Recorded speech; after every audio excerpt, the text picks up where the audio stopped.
Hi everyone, I hope you're having a great day so far. My name is Reverend Marc. I'm here to be able to help you in obtaining your marriage license in the Commonwealth of Pennsylvania.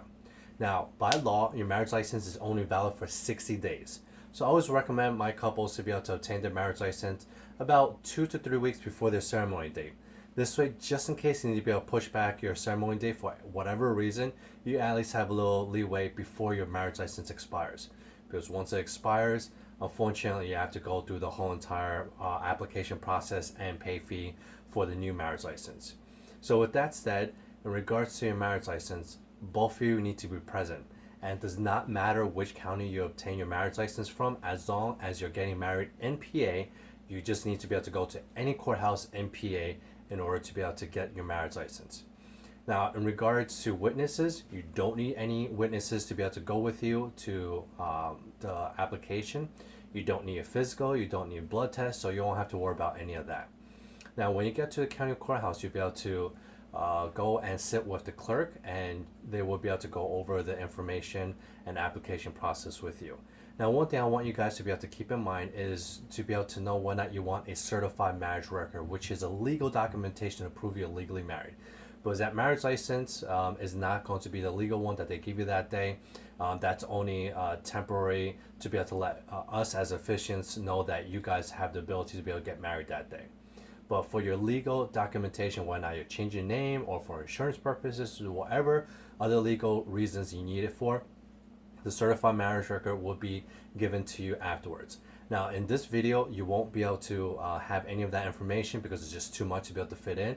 So I'll be able to create another video for you guys to be able to hear and know what that is involved. Regarding to your marriage license on that day, when you sit down with the clerk, she'll be able to ask you a series of questions.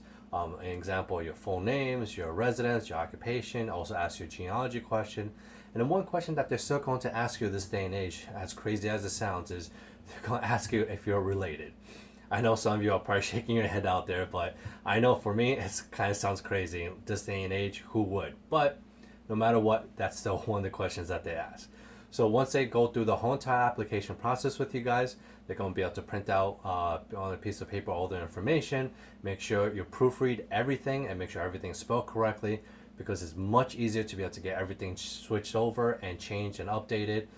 So this way you won't have to be able to do it after the fact because it gets more cumbersome after the fact.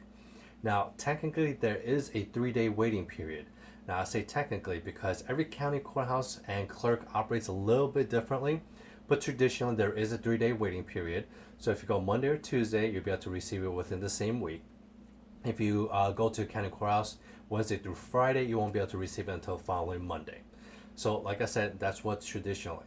Now, some clerks will hand it to you the same day. So you can either ask them up front or they will be able to tell you as you're going through the whole process. Now, some clerks will explain the marriage license to you, some won't, but no matter what, I'll be able to explain to you what the marriage license is going to be. When you get the marriage license, it's going to come in one sheet. It'll be perforated with 3 different sections. Don't worry about separating anything. Just hand the whole entire envelope that the county courthouse gives you to the officiant that is performing your wedding ceremony. Now, the one section is for us to be able to keep as officiants, as documentation for us and our record when out to church, depending on what your personal situation is. The other section is the keepsake ceremony certificate. Now, it's the only keepsake, like I stated earlier. The certified marriage record is something that will happen after your wedding, but the keepsake is something that you have to keep, or if you're going on honeymoon, you can definitely take that with you. Or if you're not going honeymoon, that's completely fine. What I always recommend to all our couples is for the next 2 or 3 months, everywhere that you go out together, make sure you bring that with you. And sometimes even longer than 3 months too. Because sometimes you'll be able to get something special by telling them that you need words. There might be free appetizers, free wine and beer. We've actually even had couples who told us that they receive free massages as well as spa treatment. So you never know what you're going to get. Might as well take full advantage of that. Now, the very last section is the most important part. That's a portion that officiants like myself will be able to fill out and mail back to county courthouse. And we usually do this right away. We definitely have to get it to them within 10 calendar days. So what happens is once they receive it, they'll be able to process the information and be able to issue the certified marriage record and be able to either mail it to you ahead of time or you have to go personally pick it up. Again, every single county operates a little bit differently. If you live far away or another state from the county courthouse, you might be able to set up a process for them to be able to mail to you automatically. There's going to be additional costs, but it'll definitely save you a trip from running back there or having your family or friends to be able to pick it up for you. So whatever is more convenient, talk to the clerk, have that open dialogue and conversation with them. Now, I hope that this information is able to be able to help you and give you all the answers that you need. If this is very helpful for you, please hit that like button, and I'll be able to insert more information in the description below. And we definitely have other wedding videos, so definitely feel free to be able to subscribe. And looking forward to be able to meeting you guys soon. Have a great one. Thank you. Bye-bye.